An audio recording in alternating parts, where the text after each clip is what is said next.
ประวัติศาสตร์โลก2 ล้านปีผ่านมุมมองของศิลปะเวลาเราพูดถึงวิชาประวัติศาสตร์เนี่ยบางคนอาจจะแบบมันไม่รู้น่าเบื่อจังเลยอะไรอย่างเงี้ยใช่ไหมคะแต่ถ้าเรามองประวัติศาสตร์โลกผ่านศิลปะเนี่ยมันจะสนุกขึ้นงานศิลปะเนี่ยมันเล่าเรื่องไปตั้งแต่สมัยก่อนที่มนุษย์จะมีภาษาเขียนบันทึกเรื่องราวไว้ให้เรารับรู้ได้ดังนั้นเนี่ยเราจะรู้เรื่องราวของมนุษย์ไปไกลมากประมาณ2 ล้านปีก็ยังเข้าใจว่าเขาทำอะไรอยู่แล้วเราก็จะแปลกใจค่ะว่ามนุษย์ยุคโบราณเนี่ยก็คล้ายมนุษย์ยุคปัจจุบันมากกว่าที่เราคิดศิลปะเนี่ยเป็นเรื่องของความสวยงามใช่ไหมตลอดระยะเวลาหลายล้านปีเนี่ยเราจะเห็นว่ามนุษย์เนี่ยมองเห็นความสวยงามแตกต่างกันไปเรื่อยๆตลอดแต่ละยุคสมัยมียุคที่มองเห็นว่าผู้หญิงอ้วนสวยยุคที่เห็นว่าผู้หญิงผอมจัดสวยยุคชอบผู้ชายจูเล็กยุคที่เห็นว่าผู้หญิงมีหนวดและขนขาเยอะสวยเวลาเราเล่าประวัติศาสตร์ศิลปะโลกเนี่ยมันจะไม่ได้แบ่งยุคเป๊ะๆขนาดนั้นนะคะเพราะว่าความเบลอของ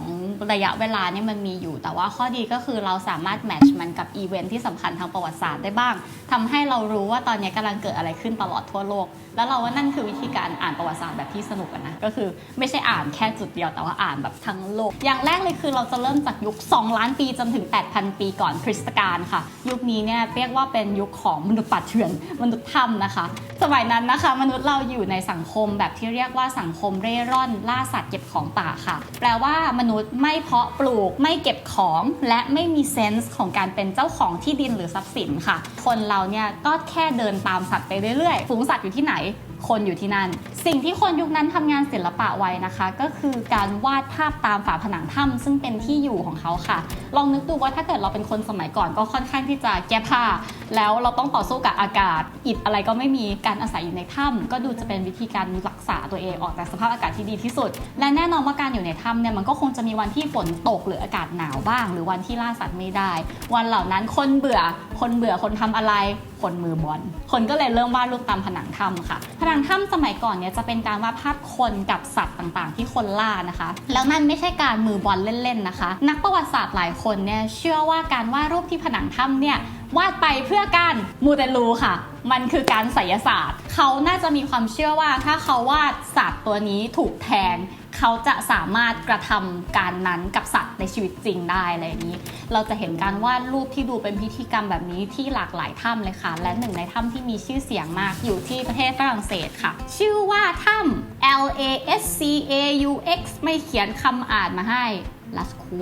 สีที่ใช้ตอนนั้นนะคะเป็นสีที่ได้จากดินสีต่างๆผสมกับยางไม้และไข่สัตว์หรือน้ำผึ้งค่ะในยุคแรกของงานศิลปะของโลกนี้เนี่ย priority ของงานศิลปะไม่ใช่ความสวยงามแต่เป็นฟังก์ชันในเรื่องความเชื่อเป็นส่วนใหญ่เลยค่ะหนึ่งในรูปปั้นที่มีชื่อเสียงมากในยุคโบราณเนี่ยชื่อว่า Venus of Willendorf ค่ะเป็นรูปปั้นผู้หญิงหัวเล็กๆตัวอ้วนๆอันนี้นะคะรูปนี้เนี่ยเป็นการแสดงความงามของผู้หญิงในยุคนั้นเราต้องคิดกลับไปว่าตอนนั้นเนี่ยอาหารเป็นสิ่งหายากนะคะคนส่วนใหญ่ก็น่าจะมีร่างกายที่ค่อนข้างผอมจนถึงขาดอาหารการที่จะมีคนคนหนึ่งที่สามารถอ้วนท้วนมีไขมันสะสมขึ้นมาได้เนี่ยคนนี้ต้องเป็นคนมีฐานะมากหรือว่าอยู่ในสถานที่ที่มีอันจะกินมากบางคนก็เชื่อว่านี่เป็นรูปปั้นเทพเจ้านะคะที่เหมือนกับอวยพรให้เกิดการเกิดหรือว่าทำให้คนมีลูกดกเราจะ fast forward ไปจนถึงยุค Bronze Age หลังจากใช้ชีวิตตามยถากรรมมาระยะใหญ่ๆนะคะในที่สุดมนุษย์ก็รู้จักการเพาะปลูกแล้วค่ะตอนนี้เรากำลังจะเข้าสู่ยุคสังคมเกษตรกรรมค่ะหลังจากที่พอมีการปลูกข้าวแล้วเนี่ย sense of ความเป็นเจ้าของที่ก็เริ่มขึ้นค่ะเพราะว่าอ้าวฉันปลูกฉันเหนื่อยแกอยู่ดีๆแกไม่ปลูกแล้วแกมาหยิบของฉันได้ยังไงเนี่ยดังนั้นก็เลยเริ่มเกิดสังคมหมู่บ้านที่แบ่งพื้นที่อย่างชัดเจนและเมื่อเกิดการแบ่งพื้นที่อย่างชัดเจนก็เริ่มเกิดสงครามค่ะนี่มันไล่มันสำปะหลังของฉันเธอจะไปหยิบของฉันไม่ได้เราจะพูดถึง3อารยธรรมตรงนี้นะคะซึ่งมีความสำคัญในแง่ของประวัติศาสตร์ศิลปะโลกอย่างมากก็คืออารยธรรมเมโสโปเตเมียที่ลุ่มแม่น้ำไทกริสยูเฟรติสอารยธรรมอียิปต์ที่ลุ่มแม่น้ำไนล์และแล้วเราก็จะพูดถึงหนึ่งในอารยธรรมแรกที่เริ่มขึ้นก็คืออารยธรรมเมโสโปเตเมียค่ะชาวเมโสโปเตเมียทำสิ่งสำคัญอยู่4อย่างค่ะ 1. สร้างเมืองริมแม่น้ำ 2. เมืองที่สร้างมีพีระมิดที่ชื่อว่าซิกูแรตเกือบจะคล้ายๆพีระมิดแต่เหลี่ยมกว่า 3. ชาวเมโสโปเตเมียทำตัวอักษรแรกในโลกชื่อว่าคูนิฟอร์มเป็นตัวอักษรที่ทำจากลิ่มตอกลงไปบนดินเหนียวและ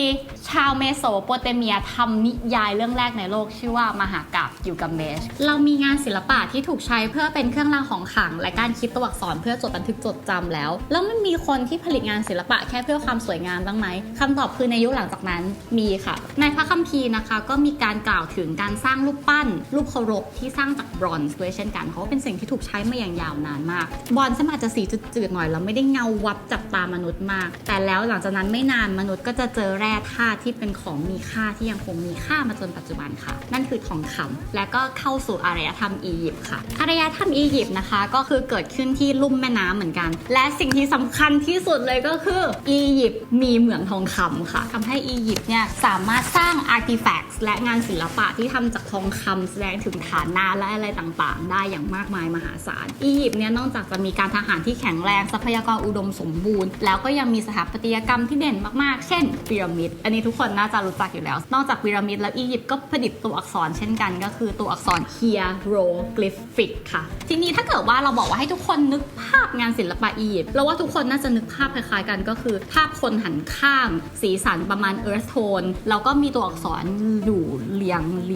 งลงมาใช่ไหมคะทั้งที่อารยธรรมอียิปต์เนี่ยมีอายุเก่าแก่ยาวนานหลายพันปีมากแต่ทำไมเวลาเรานึกถึงงานศิลปะอียิปต์เราถึงนึกออกแค่งานศิลปะอยู่แบบเดียวไม่ใช่ว่ามีแค่งานศิลปะนี้ที่เป็นที่นิยมค่ะแต่เป็นเพราะว่าชาวอียิปต์เนี่ยเขาคิดค้นสิ่งที่เรียกว่าสไตล์ก็คืองานศิลปะในยุคนั้นเนี่ยคนที่จะเป็นศิลปินได้จะต้องเรียนรู้การวาดรูปตามแพทเทิร์นที่ถูกสืบทอดกันมาได้ตั้งแต่เด็กค่ะไม่ว่าจะเป็นตัวผู้ชายจะต้องตัวใหญ่และผิวคล้ำกว่าผู้หญิงเสมอเทพเจ้าต่างๆที่มีรูปลักษณ์เหมือนกันรวมถึงแพทเทิร์นการวางคอมโพสิชันต่างๆทุกอย่างจะต้องเป็นตามที่อาจารย์สอนมาดังนั้นเนี่ยยอดศิลปินในยุคอียิปต์เนี่ยไม่ใช่คนที่สามารถคิดค้นอะไรแปลกใหม่ได้มากที่สุดแต่คือคนที่ทำตามแบบขนบธรรมเนียมเดิมฉันถูกไล่ออกจากอียิปต์แล้วเพราะฉันหวนคำเข้าอียิปต์คือคนที่สามารถทำตามขนบธรรมเนียมเดิมได้อย่างเป๊ะที่สุดค่ะทำให้งานศิลปะอียิปต์เนี่ยแทบจะไม่มีความแตกต่างจากเดิมเลยตลอดระยะเวลา 3,000 กว่าปีของอารยธรรมเขานอกจากอียิปต์จะค้นพบทองคำที่เป็นแร่ที่ทุกคนหลงรักไปทั้งโลกแล้วเนี่ยอียิปต์ยังเลี้ยงแมวด้วยค่ะงานศิลปะอียิปต์จำนวนมากนะคะฟีเจอร์รูปวาดของแมวอยู่ในนั้นทำให้เราน่าจะแน่ใจว่าชาวอียิปต์เนี่ยน่าจะเป็นทาสแมวแล้วก็ชอบแมวแล้วก็แมววางแผนจะยึดครองโลกมาตั้งแต่สมัยอารยธรรมอียิปต์แล้วไปต่อค่ะต่อมาอารยธรรมที่หลายๆคนน่าจะรักและหลงใหลก็คืออารยธรรมกรีกโรมันค่ะพอมาถึงจุดนี้ของประวัติศาสตร์โลกเนี่ยมนุษย์เราเริ่มมีความคอมเพล็กซ์มากเลยนะบางอารยธรรมเนี่ยเน้นพัฒนาด้านศิลปะจนกระทั่งการทหารและผู้คนอ่อนแอก็เลยถูกอารยธรรมที่มีความแข็งแกร่งทางการทหารมากกว่ามาโจมตีกรีกและโรมันเป็นแบบนั้นค่ะกรีกเป็นรัฐที่ค่อนข้างที่จะเน้นมุ่งมากๆเรื่องความรู้นักปราชญ์และอะไรต่างๆเป็นที่แรกของโลกที่คิดเรื่องระบบเดโมแครซีพูดง่ายๆว่าเป็นยุคที่มีความเปิดกว้างทั้งความคิดและศิลปะและอะไรหลายๆอย่างเลยรวมถึงมีระบบชนประทานและระบบการเมืองการปกครองที่ค่อนข้างแอดวานซ์แต่ว่าพอเข้ายุคกรีกโรมันเนี่ยคนเริ่มวาดรูปให้มีความเรียลลิสติกมากขึ้น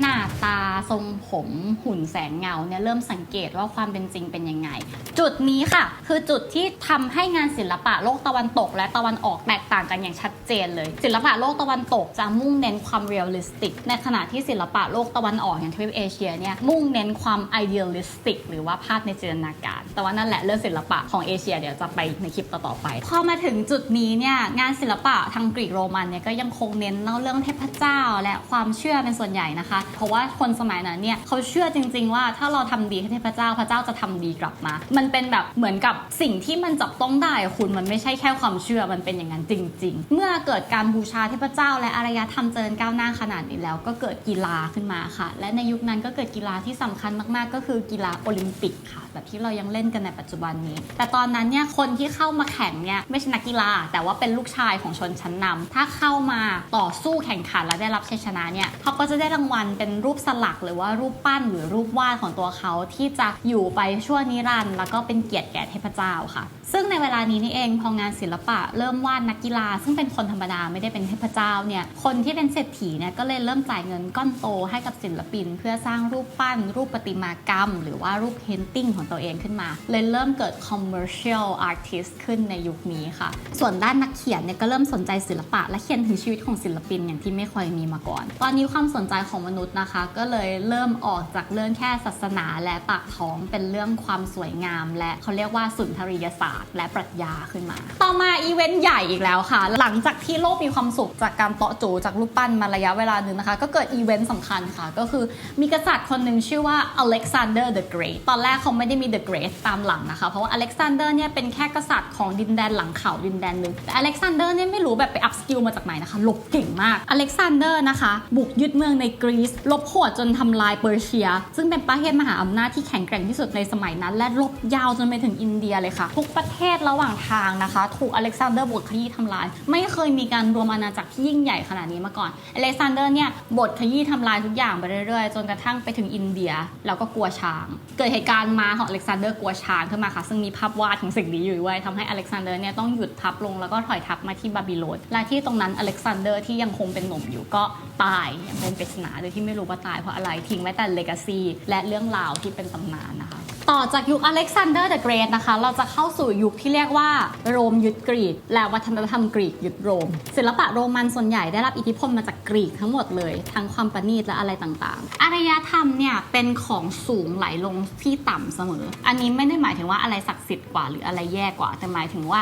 ที่มีอารยธรรมหรือศิลปะที่รุ่มรวยระเมียดละไมและปราณีตกว่ามีงานฝีมือที่สูงกว่าเนี่ยไม่ว่าจะเกิดอะไรขึ้นงานฝีมือของตรงเนี้ยจะแผ่อิทธิพลมาสู่ประเทศหรืออารยธรรมที่มีงานศิลปะน้อยกว่าเสมอในทางตรงข้ามกันค่ะประเทศและอารยธรรมที่มีความแข็งแกร่งทางการทหารชนะประเทศที่อ่อนแอเสมอหนึ่งในมรดกทางอารยธรรมที่คนกรีดกันมากเนี่ยก็คือเทพนิยายกรีกโรมันใช่ไหมคะเราจะสังเกตว่าเทพเจ้าในเรื่องเหล่านี้เขามีชื่อ2เวอร์ชันเช่นเอฟโรไดต์กับวีนัสซึ่งจริงๆคือเทพแห่งความรักและความงามเหมือนกันแต่ว่ามีชื่อ2เวอร์ชันเพราะว่ามันเกิดการกลืนวัฒนธรรมก็คือเดิมเป็นของกรีกก่อนแล้วโรมันลบชนะก็เลยเอานิยายของกรีกไปแล้วก็เปลี่ยนชื่อเหมือนที่ของไทยเนี่ยเอารามเกียรติ์มาจากรามายณะแล้วก็มีการเปลี่ยนชื่อนะคะในยุคโรมเนี่ยศิลปินได้รับภารกิจใหม่ๆนอกจากการแค่วาดรูปเช่นออกแบบวิศวกรโยธาออกแบบถนนระบบขนส่งน้ำและอะไรต่างๆมีถนนขนาดใหญ่ที่ม้า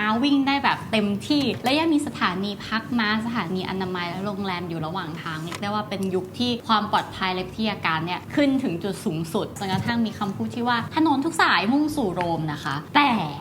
งานเลี้ยงก็มีวันเลิกลาค่ะในที่สุดอาณาจักรโรมเนี่ยก็มีขนาดใหญ่เกินไปนะคะจนทำให้เกิดการแตกอาณาจักรออกเป็น2ส่วนเพราะว่านั่นแหละอะไรที่ใหญ่เกินไปมันมักจะไม่อยู่นานในที่สุดตอนคริสตศตวรรษที่400นะคะอาณาจักรโรมันก็ล่มสลายลงค่ะสาเหตุที่ล่มสลายเนี่ยมีหลายสาเหตุนะคะแต่หนึ่งในนั้นก็คืออาณาจักรมีขนาดใหญ่มากนะคะเสร็จแล้วเนี่ยการปกครองแบบอาณาจักรโรมันเนี่ยเริ่มเสื่อมความนิยมลงทำให้การคุ้มครองจากส่วนกลางเนี่ยหายไปผู้คนเนี่ยต้องเริ่มไปให้เจ้าขุนมูลนายเจ้าที่ศักดินาเนี่ยคุ้มครองทำให้เกิดระบบที่ทำให้เป็นทาสติดที่ดินไปตลอดชีวิตแล้วจบตรงที่อาณาจักรโรมันที่ยิ่งใหญ่แตกออกเป็น2ฝั่งค่ะก็คือโรมันตะวันตกกับโรมันตะวันออกวิธีการจำอาณาจักรโรมันตะวันตกกับโรมันตะวันออกง่ายๆก็คือโรมันตะวันตก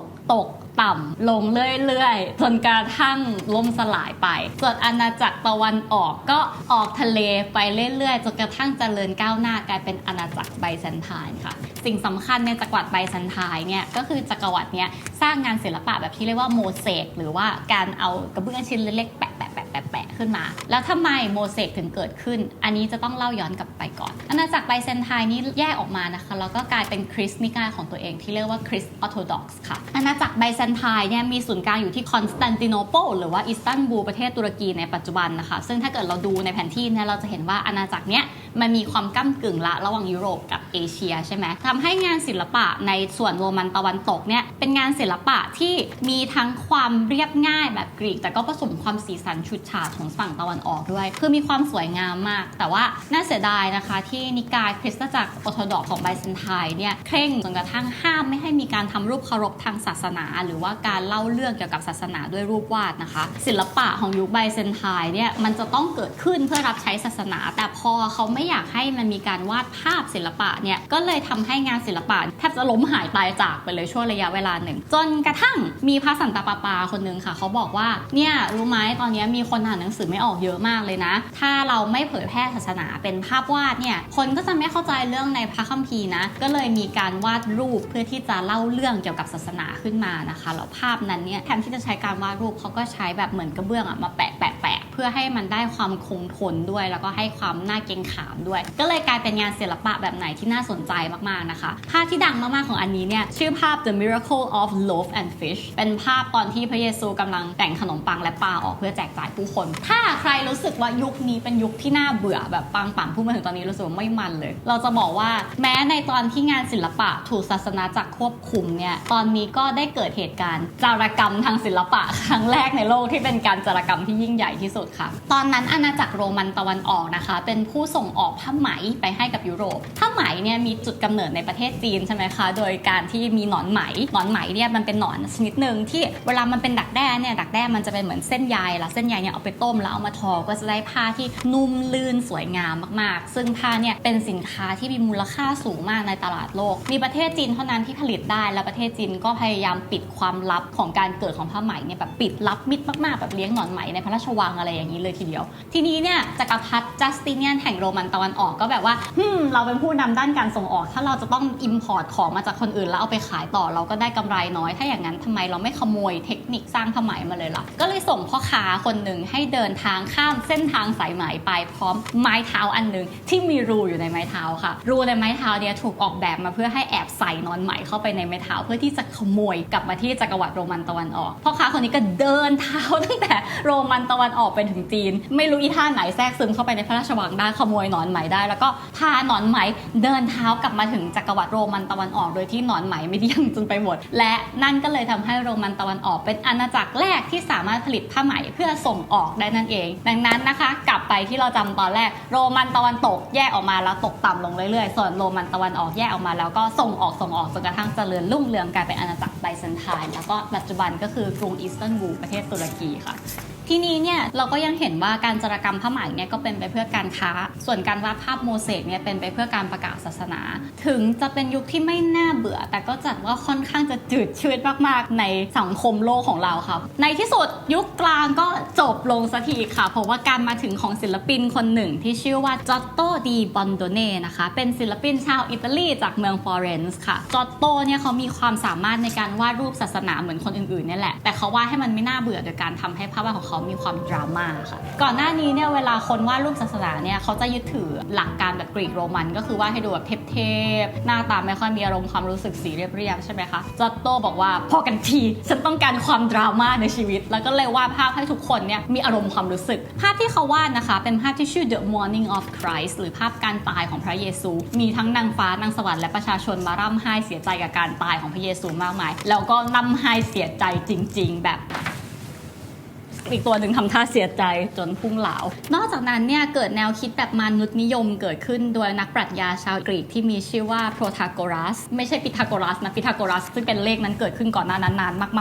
ากๆโพธาโกรัสเนี่ยเขาเน้นกระบวนการทางปัญญาที่เน้นความคิดคุณค่าและความสำคัญของความเป็นมนุษย์พูดง่ายๆก็คือประมาณว่าอารยะและความสำเร็จทางศิลปะวิทยาการนะคะจะทำให้คนเป็นอิสระจากศาสนาและทำให้มนุษยชาติก้าวไกลอะไรประมาณนี้โดยสรุปแล้วเนี่ยยุคกลางงานศิลปะก็ยังถูกใช้เพื่อแผ่ขยายความคิดทางศาสนาเป็นส่วนใหญ่อยู่ดีตอนแรกเริ่มต้นจากภาพวาดศาสนาที่ค่อนข้างไม่มีอารมณ์ความรู้สึกและค่อยๆกลายเป็นภาพโมเสกที่มีสีสันฉูดฉาดขึ้นและจบด้วยภาพของจอตโตที่มีสีสันฉูดฉาดแล้วก็มีความดราม่าทำให้ภาพงานศิลปะดูน่าสนใจมากขึ้นและต่อไปเราก็กำลังจะไปสู่ยุคฟื้นฟูศิลปะวิทยาการหรือยุคเรเนซองส์ค่ะเป็นยุคที่อยู่ดีๆอิตาลีก็ผุดขึ้นมาแล้วก็ฉันเป็นเมืองที่เจริญก้าวหน้าทางวิทยาการถ้าเธอชอบความเจริญก้าวหน้าก็มาที่นี่สิผู้คนก็เลยแบบว่า ฉันเบื่อยุคกลางสไตล์อยู่แล้วฉันเบื่อการทำตัวเรียบๆแล้วก็พูดถึงเรื่องศาสนาฉันจะไปฟื้นฟูศิลปะวิทยาการที่อิตาลีแล้วคนก็เลยหลั่งไหลกันไปที่อิตาลีค่ะตอนนั้นเนี่ยบังเอิญมีชนชั้นใหม่เกิดขึ้นมาค่ะเรียกว่าชนชั้นพ่อค้าและเศรษฐีชนชั้นพ่อค้าและเศรษฐีเนี่ยจงใจเลือกฟลอเรนซ์ให้เหมือนเป็นเมืองใหม่ของพวกเขาที่จะฟื้นฟูศิลปะวิทยาการแล้วก็ทุ่มเทเงินมหาศาล ลงไปในเมืองนั้นพอมีเงินก็มีศิลปินเดินทางมาพอมีศิลปินเดินทางมาก็มีช่างฝีมือนักเขียนและอะไรต่างๆเดินทางมากันเต็มไปหมดเลยค่ะยุคดังกล่าวเนี่ยแนวคิดมนุษยนิยมมีอิทธิพลสูงมากๆนะคะทำให้ศิลปินหันมาให้คุณค่ากับความเป็นมนุษย์มากขึ้นแต่ว่ายังไงก็ตามอิทธิพลของศาสนาก็ยังคงอยู่ค่ะเราจะเห็นว่าศิลปะจำนวนมากเนี่ยก็จริงๆก็ยังวาดภาพเล่าเรื่องศาสนาอยู่ดีแต่ว่าเรียกว่าเขาให้ดีเทลในใบหน้าของคนหรือว่าเซตติ้งให้มันดูแบบเรียลลิสติกขึ้น humanize ขึ้นแต่ก็ยังคงเป็นเรื่องของศาสนาอยู่ดีและพอทุกคนบ้าความสมจริงใช่ไหมคะก็เลยมีศิลปินคนหนึ่งชื่อว่ายันฟันไอค์เนี่ยนะคะความสำเร็จของเขาเนี่ยก็คือเขาเป็นคนที่วาดรูปได้เรียลลิสติกนะเพราะว่าเขาคิดเทคนิคการใช้สีน้ำมันแบบปัจจุบันที่พวกเรารู้จักกันสีน้ำมันในยุคนั้นเนี่ยใช้ไข่เป็นมีเดียมหรือว่าเป็นตัวส่วนผสมซึ่งก็น่าจะแห้งเร็วแล้วก็มีกลิ่นไม่ค่อยดีแล้วก็รักษาไว้ได้ไม่นานยันฟันไอค์นะคะก็เลยว่าพอดีกับไข่เรามาใช้น้ำมันกันดีกว่าแล้วก็เอาสีผสมเข้าไปในน้ำมันแล้วก็เกิดเป็นสีน้ำมันแบบยุคปัจจุบันที่มีเนื้อสีลื่นไหลเร็วแล้วก็สามารถใช้ผู้กันอันเล็กๆวาดลงรายละเอียดได้ยันฟันไอค์นะคะก็วาดรูปที่ชื่อว่า The Betrothal of the Arnolfini ใช่น่าจะชื่อประมาณนั้นเป็นภาพการมั่นหมายของคนสองคนชุดสีน้ำตาลแล้วชุดสีเขียวแล้วก็มีหมาตัวเล็กๆ1ตัวอยู่ที่เท้าค่ะซึ่งรายละเอียดของภาพนี้สมจริงอย่างไม่น่าเชื่อแม้กระทั่งเสื้อผ้าไปจนถึงแม้กระทั่งขนลูกหมาตัวนั้นที่มีความเรียลลิสติกอย่างที่ไม่เคยมีใครเห็นมาก่อนยันฟันไอค์นะคะเป็นคนที่จุดประกายให้เกิดงานศิลปะในยุคนั้นเลยว่าจะต้องวาดให้เรียลลิสติกที่สุดสวยที่สุดอลังการที่สุดซึ่งมีอิทธิพลต่อมาให้กับศิลปินที่มาเกิดในยุคศตวรรษที่15ก็คือลีโอนาร์โด ดาวินชีค่ะในยุคนั้นพอพูดว่าเป็นยุคฟื้นฟูศิลปะวิทยาการเนี่ยยิ่งใครเทพเรื่องหลายวิชามากก็จะยิ่งแบบเป็นที่นิยมมากศิลปินที่โด่งดังที่สุดในยุคนั้นอย่างลีโอนาร์โด ดาวินชีเนี่ยก็เลยเป็นคนที่เก่งหลายอย่างมากเลยค่ะไม่ว่าจะเป็นศิลปะสถาปนิกการวิพากษ์นักประดิษฐ์วิศวกรประติมากรและอื่นๆอีกมากมายซึ่งผลงานที่โด่งดังมากของเขาก็คือ The Last Supper และโมนาลิซานะคะซึ่งสามารถไปดูได้ในลูฟร์ภาพจะเล็กๆหน่อยแล้วคนก็จะเยอะๆหน่อยนะคะหนึ่งในศิลปินรุ่นใหม่ไฟแรงที่มาแข่งกับลีโอนาร์โดตอนนั้นก็คือมิเคลันเจโลค่ะหรือบางคนอาจจะเรียกว่าไมเคิลแองเจโลนะคะมิเคลันเจโลเนี่ยเป็นศิลปินหนุ่มรูปงามใจร้อนนะคะเขาเป็นทั้งประติมากรจิตรกรและกวีแล้วก็เป็นสถาปนิกเอกแห่ง Blood Florence มิเคลันเจโลเนี่ยเนื่องจากเขาเป็นนักคิดนักประดิษฐ์แล้วก็เก่งหลายอย่างเขาก็เลยสลักภาพสลักอันนึงขึ้นมาชื่อว่าเปียตาค่ะภาพนี้เป็นภาพพระแม่มารีกำลังอุ้มพระเยซูที่เสียชีวิตแล้วอย่างหมดเรี่ยวหมดแรงนะคะซึ่งสร้างชื่อเสียงแล้วก็การฮือฮาอย่างมากเพราะว่าเปียตาเนี่ยเป็นภาพที่สลักหินอ่อนนี่คือหินทั้งแท่งนะแต่สลักออกมาได้อ่อนช้อยนุ่มนวลอย่างไม่น่าเชื่อซึ่งตอนนั้นมิเคลันเจโลเนี่ยยังมีอายุเพียงแค่ไม่ถึง30นะคะก็เลยมีคนนินทาเริ่มมีคนคอรหาว่าเฮ้ยแม่งไม่ได้ทำจริงหรอกมั้งมันเก่งเกินอ่ะมิเคลันเจโลได้ยินคนนินทาดังนั้นก็บอกว่ามาสิวะไอสัตว์แล้วก็ไปสร้างผลงานอีกชิ้นหนึ่งที่ยิ่งใหญ่กว่าเดิมนะคะเป็นโบสถ์ซิสตีนแชเปลค่ะใช้เวลาเพียงแค่4ปีก็วาดเพดานโบสถ์จนเต็มซิสตีนแชเปลเนี่ยเป็นงานที่มิเคลันเจโลสาบแช่งนะคะเพราะว่าถ้าวาดเนี่ยจะต้องนอนวาดรูปอย่างเงี้ยอยู่4ปีก็ทรมานไปแต่ว่าหลังจากเสร็จแล้วก็ไม่มีใครกล้านินทาอีกต่อไปเพราะว่าเราจะไม่นินทาคนที่นอนหงายวาดรูป4ปีเนี่ยเดี๋ยวมันตบเขาให้ต่อมานะคะเราก็เข้าสู่ยุคบาโรกตอนนี้จะเริ่มเป็นความสนุกละเพราะว่าหลังยุคเรเนซองส์เป็นต้นมาเนี่ยศิลปะถูกสนับสนุนไม่ใช่แค่ด้วยคริสตศาสนาจักรแต่ด้วยเศรษฐีและผู้มีอำนาจใช่ไหมคะเศรษฐีและผู้มีอำนาจพอมาถึงยุคบาโรกเนี่ยก็เริ่มมีความอยากขิงดังนั้นเนี่ยศิลปะยุคบาโรกก็เลยมีความเยอะสมัยตอนที่เราเรียนประวัติศาสตร์ศิลป์เนี่ยเราจำยุคบาโรกในการจำคำว่า BA ข้างหน้าว่าบ้าแล้วก็จำว่างานศิลปะยุคนี้มันบ้ามากๆเลยอย่างเงี้ยคือศิลปะบาโรกเนี่ยเกิดขึ้นเพราะว่าเกิดนิกายคริสต์อันใหม่ขึ้นมาชื่อว่าโปรเตสแตนต์นะคะซึ่งแย่งความนิยมของคริสต์แคทอลิกไปทำให้ศาสนาจักรแคทอลิกเนี่ยตัดสินใจที่จะสร้างงานศิลปะในโบสถ์ให้อลังการงานสร้างใช้ความวิจิตรเข้าสู้เพื่อให้ผู้คนเนี่ยรู้สึกว่าโหเจ้าขนาดนี้เลยเหรออะไรอย่างเงี้ยทำให้ศิลปะบาโรกและโบสถ์ในช่วงบาโรกเนี่ยเป็นโบสถ์ที่สวยงามวิจิตรอลังการมากๆนะคะเราสามารถไปดูกันได้หลายที่ผลงานของศิลปินที่มีชื่อเสียงมากเนี่ยคือคาราวาโจนะคะคาราวาโจเนี่ยเขาจะชอบวาดให้อ็อบเจกต์กับฉากหลังเนี่ยมันแบบดำแล้วก็ขาวแล้วก็ลอยออกมาจากกันแล้วทุกอย่างก็ดูแบบคอนทราสต์จัดดราม่าไปหมดจริงคาราวาโจเนี่ยเป็นหนึ่งในศิลปินที่เราชอบมากๆคนนึงเป็นการส่วนตัวเลย ต่อมาจากลุคบาโรกค่ะเราก็มาสู่ยุคที่เวอร์กว่าเดิมค่ะก็คือยุคโรโคโคค่ะโรโคโคนะคะคือบาโรกที่มากกว่ายุคนี้เนี่ยเกิดขึ้นในสมัยฝรั่งเศสในสมัยของพระเจ้าหลุยส์ที่14นะคะพระเจ้าหลุยส์ที่สร้างวังแวร์ซายน์นั่นเองนะคะยุคนี้นะคะมีกลิ่นอายที่โอ้อาหรูหรานุ่มนวลอ่อนหวานสนุกสนานกลมกลืนบอบบางน่ารักหรือจะเรียกว่ายุคสมัยแห่งความฟรุ้งฟริ้งและเปลืองเงินผลงานนี้จะเน้นแสงเงางดงามจะเกี่ยวกับเทพนิยายโบราณหรืองานรื่นเริงนะคะเราจะสังเกตผู้หญิงในยุคนี้เนี่ยจะวาดให้มีผิวอมชมพูแล้วก็ค่อนข้างอวบภาพที่มีชื่อเสียงในยุคนี้นะคะคือภาพ The Swing ที่เป็นภาพที่เรื่อง Rapunzel ของดิสนีย์ใช้เป็น reference นะคะแล้วก็ภาพ The Blue Boy สังเกตเห็นสีแนวพาสเทลสดใสอ่อนหวานที่เริ่มปรากฏขึ้นในยุคนี้นะคะต่อมานะคะต่อจากยุคโรโคโคก็เป็นยุคนีโอคลาสสิกนีโอคลาสสิกเนี่ยเป็นยุคที่สั้นนะคะแต่เป็นยุคที่ร่วมกับเหตุการณ์สำคัญเช่นการปฏิวัติฝรั่งเศสหรืออะไรต่างๆเนื่องจากคนชั้นสูงเนี่ยใช้เงินไปอย่างมหาศาลกับศิลปะและแฟชั่นในยุคโรโคโคและบาโรกผ่านมามันเป็นยุคที่ความสวยงามอ่อนหวานเนี่ยอยู่ดีๆก็หายออกไปนะคะเพราะว่าคนอยู่ดีๆก็เบื่อความหรูหราฟุ่มเฟือยทำให้งานศิลปะในยุคนีโอคลาสสิกวาดแบบคลาสสิกค่ะก็คือมีความเรียลลิสติกมีความสมจริงมีความเหมือนภาพกรีกโรมันแต่ว่านีโอก็คือใหม่เล่าเรื่องร่วมสมัยแล้วก็มีความเป็นมนุษยนิยม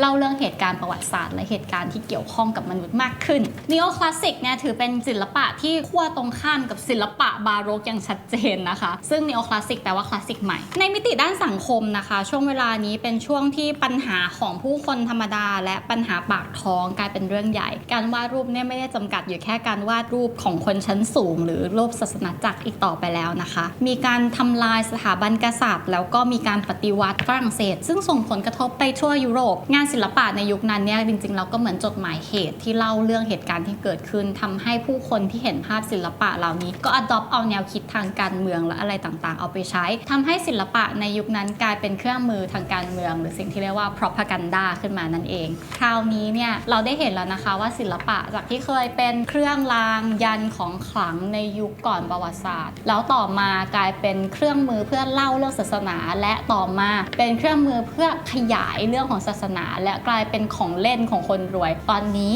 กลายเป็นเครื่องมือทางการเมืองเพื่อให้เกิดการวิพากษ์สังคมต่อมาค่ะหลังจากยุคนีโอคลาสซิซึมเราก็จะเข้าสู่ยุคที่ชื่อว่า Impressionism หลังจากที่ศิลปะถูกใช้เป็นเครื่องมือทางการเมืองและศาสนามานานนับพันปีนะคะในที่สุดพอก้าวเข้าสู่ปลายศตวรรษที่ 19ศิลปะฟังก์ชันของมันก็กลายเป็นศิลปะเพื่อประชาชนสักทีค่ะนี่เป็นยุคเริ่มต้นของศิลปะยุคโมเดิร์นนะคะจะมีจุดเริ่มต้นที่ประเทศฝรั่งเศสซึ่งเป็นช่วงที่ผู้คนมีความตื่นรู้ทางปัญญามีเหตุผลแล้วก็มีอารมณ์มากขึ้นค่ะในยุค Impressionism เนี่ยผู้คนเริ่มหวยหาความสวยงามจากความธรรมดาความประทับใจแค่เสี้ยววินาทีของการมองสวนที่สวยงามการมองดอกบัวหรือภาพของคนเต้นรำภาพของผู้หญิงที่กระโปรงโดนลมพัดอะไรที่มันเกิดขึ้นด้วยตาเราที่เป็นมนุษย์มองเห็นแล้วรู้สึกว่า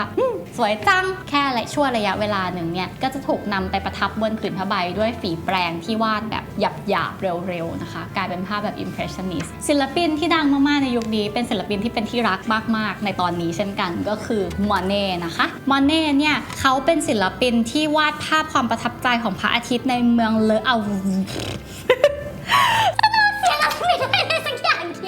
บังเอิญภาพของโมเน่เนี่ยนะคะไปเตะตาเข้ากับนักวิจารณ์ศิลปะปากแซบที่ชื่อว่าลุยส์เลอรัวนะคะซึ่งเขาวิจารณ์เชิงเสียดสีว่างานของโมเน่ดูเหมือนงานที่วาดไม่เสร็จเหมือนภาพร่างไม่รู้สึกอะไรมากไปกว่าความประทับใจที่เกิดขึ้นอย่างภาพเท่านั้นซึ่งพอบทความดังกล่าวถูกตีพิมพ์ลงในหนังสือพิมพ์เลอชาริวารีคำวิจารณ์นี้เองก็ได้จุดประกายให้โมเน่ว่าผู้คนเนี่ยตื่นเต้นว่างานนี้สามารถส่งทอดความรู้สึกและส่งต่ออารมณ์ไปยังผู้คนได้จริงๆเรียกได้ว่าดราม่าจนดังไปอีกคนนึงนะคะโมเน่หลังจากโมเน่เนี่ยก็มีศิลปินในยุคนี้อีกหลายคนที่มีชื่อเสียงเช่นซิสเล่เดกาสปิซาโรเรนัวรวมถึงแวนโกะด้วยต่อมาค่ะหลังจาก Impressionist ละเราก็จะต้อง Expressionist ค่ะก็คือศิลปะที่แสดงความประทับใจแบบยิ่งใหญ่อยากจะให้เธอรู้ว่าชอบให้รู้ว่าชอบแบบชอบก็คือพุ่งวิ่งเข้าไปใส่เขาอะไรอย่างเงี้ยนะคะ Expressionist สะท้อนอารมณ์และความรู้สึกและสภาวะภายในจิตใจที่พรั่งพรูให้ระเบิดออกมาเป็นผลงานศิลปะให้ผู้คนได้เห็นผลงานจะเน้นสีสันที่สดรุนแรงสีตัดกันอย่างชัดเจนรูปทรงหลากหลายเพื่อให้คนรู้สึกว่าโอ้ว้ ว้าวมันเชียอะไรนี่ผลงานที่ดังนะคะก็คือ Starry Nights ของ Van Gogh และ The Scream ค่ะเรื่องที่สนุกก็คือการจารกรรมงานศิลปะที่โด่งดังที่สุดในโลกครั้งที่2ค่ะภาพที่คุณเห็นทางขวามือนี่นะคะมีชื่อว่า The Scream หรือว่าเจ้าร้องกรี๊ดภาพนี้ถูกวาดโดยคนไข้จิตเวชท่านหนึ่งในโรงพยาบาลนะคะเสร็จแล้วคุณหมอเห็นว่าสวยก็เลยเอาภาพไปแขวนไว้ที่แคเฟ่เทเรียของโรงพยาบาลอยู่ดีๆภาพก็หายไปค่ะเป็นระยะเวลา3 ปีอยู่ดีๆวันหนึ่งภาพก็ถูกเอามาวางคืนพร้อมโน้ตที่เขียนว่าดูเสร็จแล้วจบเป็นการขโมยงานที่ไม่รู้ขโมยไปทำไมแล้วก็ไม่รู้ว่าเอามาคืนทำไมและใครขโมยภาพนี้ก็เลยเป็นหนึ่งในภาพที่มีชื่อเสียงมากในประวัติศาสตร์แล้วก็เป็นภาพที่เราใช้เป็นต้นแบบของ NFT ของเรา Hotel Dementia เลยค่ะต่อมาเราจะมาสู่ยุคที่ชื่อว่า Cubism ยุคนี้เนี่ยงานศิลปะจะมีรูปทรงเป็นเรขาคณิตแต่ว่าวาดแบบ Impressionist ก็คือแทนที่จะวาดแบบยุยๆก็จะวาดแบบตัดทอนรูปทรงทุกอย่างให้เหลือเป็นรูปทรงเรขาคณิตที่ simple และเรียบง่ายที่สุดทีนี้เราจะเห็นเทรนด์ของงานศิลปะใช่ไหมคะว่างานเนี่ยพีคขึ้นไปเป็นกราฟอย่างนี้ก็คือเน้นเรื่องศาสนาบวกกับเน้นเรื่องความเรียลลิสติกไปจนถึงจุดสูงสุดในยุคเรเนซองส์เสร็จแล้วก็พีคลงก็คือเริ่มสนใจในเรื่องของมนุษย์มากขึ้นและมีความเรียลลิสติกน้อยลงแล้วก็ explore เทคนิคใหม่ๆมากขึ้นเรื่อยๆศิลปินที่มีชื่อเสียงมากในยุคคิวบิสซึมมีชื่อว่าพอลเซซานนะคะคือเซซานเนี่ยเขาเป็นคนที่ให้แรงบันดาลใจกับศิลปินคนหนึ่งที่ชื่อว่าปิกัสโซนะคะซึ่งปิกัสโซเนี่ยกลายเป็นศิลปินที่ดังมากๆคนต่อมาซึ่งคิดว่าหลายๆคนน่าจะเคยได้ยินชื่อของปิกัสโซอยู่แล้วคุณรู้ไหมว่ากว่าปิกัสโซจะมาวาดรูปแบบนี้จริงๆเขาสามารถวาดภาพเหมือนจริงได้เรียลลิสติกและสวยมากๆตั้งแต่อายุ17 18 19เลยนะคะมีเรื่องตลกก็คือที่ฝรั่งเศสเนี่ยจะมีร้านขายพวกงานศิลปะมือสองภาพเก่าๆก็มีอยู่คนนึงเขาไปเอาภาพสเก็ตชจากโรงเรียนศิลปะที่แบบเน่าๆทิ้งแล้วอะไรอย่างเงี้ยมาขายคุยไปคุยมาเจอภาพสเก็ตของปิกัสโซคราวนี้ก็เลยรวยเลยค่ะก็คือเอางานของปิกัสโซที่เป็นภาพสเก็ตเนี่ยมาขายก็เลยเป็นที่รู้กันว่าอ๋อจริงๆปิกัสโซก่อนที่เขาจะวาดแบบหยุกยักเนี่ยเขาเคยวาดแบบจริงจังมาก่อนหลังจากปิกัสโซนะคะเราจะเข้าสู่ยุคที่เรียกว่ายุคโพสต์โมเดิร์นค่ะหรือหลังจากยุคใหม่ซึ่งก็คือยุคปัจจุบันที่พวกเราอยู่ตอนนี้นี่เองนะคะโพสต์โมเดิร์นเนี่ยมันต่อยอดความสำเร็จจากศิลปะในยุคโมเดิร์นค่ะทำให้ศิลปะเป็นเรื่องของการสะท้อนสังคมเป็นเรื่องของศาสนาเป็นเรื่องของมนุษย์เป็นเรื่องของอะไรหลายๆอย่างจนในที่สุดก็มาถึงเรื่องของสำนึกในการเปลี่ยนแปลงสังคมและโฆษณาค่ะในที่สุดเนี่ยเราก็เดินทางมาถึงยุคเช่นป๊อปอาร์ตที่มีงานศิลปะที่เกิดจากการทำภาพซ้ำมินิมอลลิซึมที่เป็นงานศิลปะแนวแบบน้อยที่สุดคือดีที่สุดหรือแม้กระทั่งงานศิลปะที่เป็นแนวเอ็กซ์เพร์เมนต์นะคะที่เป็นการลองงานแป